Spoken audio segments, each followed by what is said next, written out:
تو رانا صاحب فائنلی آپ نے کروائی ہی دی آپ لوگوں نے ملاقات، اور یہ جو پریشر بلڈ ہو رہا تھا اس کی بنیاد پہ ہو پائی، یا پھر جس طریقے سے وہ 26 نومبر کی ایک تاریخ گزرنی تھی تو اس بنیاد پر ملاقات سے روکا گیا تھا؟ بسم اللہ الرحمن الرحیم. دیکھیں ملاقاتیں تو ریکارڈ ہوئی ہیں خان صاحب کی اور ہوتی رہی ہیں، لیکن ایشو یہ آ جاتا ہے جب ان کی جو ہے وہ ملاقاتوں کے نتیجے میں ٹویٹس آتی ہیں جو کہ نہ صرف اینٹی انسٹیٹیوشنز ہوتی ہے بلکہ اینٹی اسٹیٹ ٹویٹس بھی کی جاتی ہیں، اور ان کی ملاقاتوں کے ذریعے پھر جب گائیڈ لائن ملتی ہے کہ آپ نے پروٹیسٹ کرنے ہیں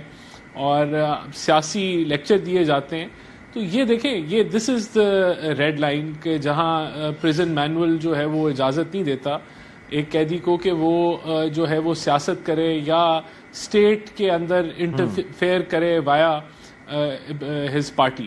تو یہ بنیاد تھی، اور اس کو بالکل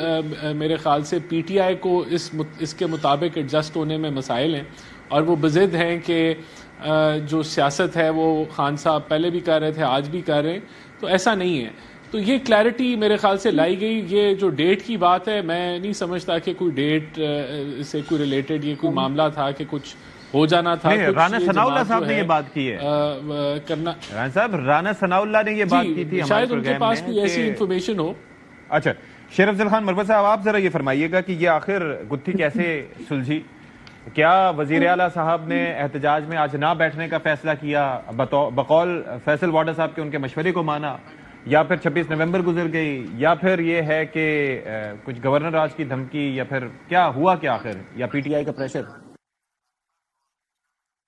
دیکھیے ملاقات جو نومبر میں نہیں ہونی تھی، یہ میں نے پہلے بھی کہا، شاید آپ کے پروگرام میں کہا تھا. نومبر کے مہینے کی وجہ سے، گزشتہ سال کے واقعات کی وجہ سے، اور